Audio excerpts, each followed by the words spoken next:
Hi, I'm David. Let's look at this problem.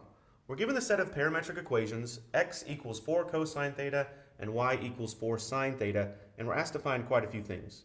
We're asked to find the derivative of y with respect to x, that's the first derivative, d squared y over dx squared, the second derivative, and then we're asked to use those to find the slope of this curve at theta equals pi over 4 and the concavity of this curve at theta equals pi over 4. Okay, so let's take these bit by bit. The first one, I know that I can rewrite dy over dx as dy over d theta all over dx over d theta.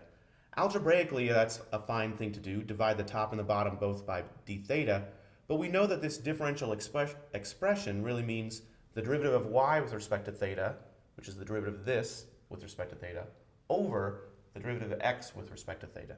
So let's do that. So I'll have this fraction, and on the top I'm going to take the derivative of y with respect to theta. Well, the 4 is a constant, so it stays along, and the derivative of sine theta is just cosine theta. Now the derivative of x with respect to theta, well, the 4 is a constant. The derivative of cosine theta is negative sine theta, so I've got negative 4 sine theta. I can cancel out these 4's, and I have negative cosine theta over sine theta, and another way to write that is negative cotangent theta. So that's the derivative of y with respect to x. That's the slope of the tangent line at any given value of theta. Okay, now let's find the second derivative.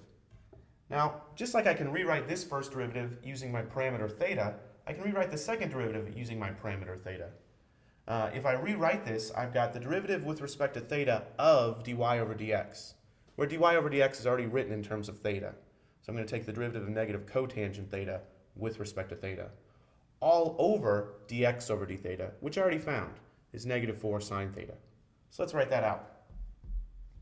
Well, like I said, the bottom, dx over d theta, that's just negative 4 sine theta, the derivative of x with respect to theta.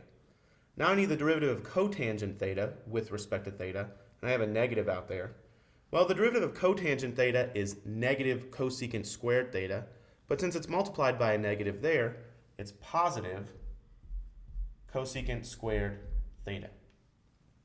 Well, I can rewrite that because I know that cosecant theta is the same as 1 over sine theta.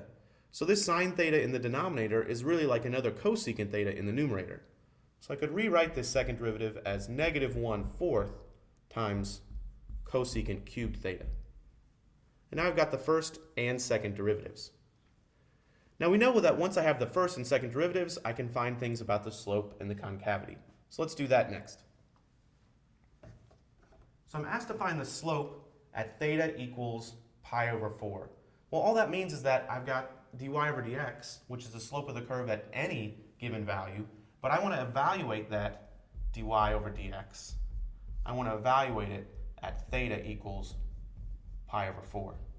So all that means is that I'm plugging in pi over 4 into this derivative. So that's negative cotangent of pi over 4. You might have to think about that for a little bit. Cotangent is the reciprocal of tangent. So tangent of pi over 4 is 1. So cotangent of pi over 4 is 1 over 1, or just 1. So this is negative 1. So the slope of this curve at theta equals pi over 4 is negative 1. Now another thing we could ask about is the concavity. And we know that if I want to look at the concavity, I've got to look at the second derivative right here. So if I take the second derivative, d squared y over dx squared, and evaluate that at theta equals pi over 4, well, I'm plugging in pi over 4 into this. I've got negative 1/4 cosecant cubed of pi over 4. Well, I could figure out what sine of pi over 4 is, which is square root of 2 over 2, and then cosecant of pi over 4, which is 2 over the square root of 2, and then cube it, but I really don't have to do that. All I need to recognize is that pi over 4 is in the first quadrant, where sine and cosecant are positive. So I've got a positive number cubed, which is positive, times a negative 1/4. And this is going to be negative. Because when looking at concavity, I really only care whether my first or whether my second derivative is positive or negative. At theta equals pi over 4, my second derivative is negative, So at this point, the curve is concave down. And that finishes up this problem. Thanks for watching.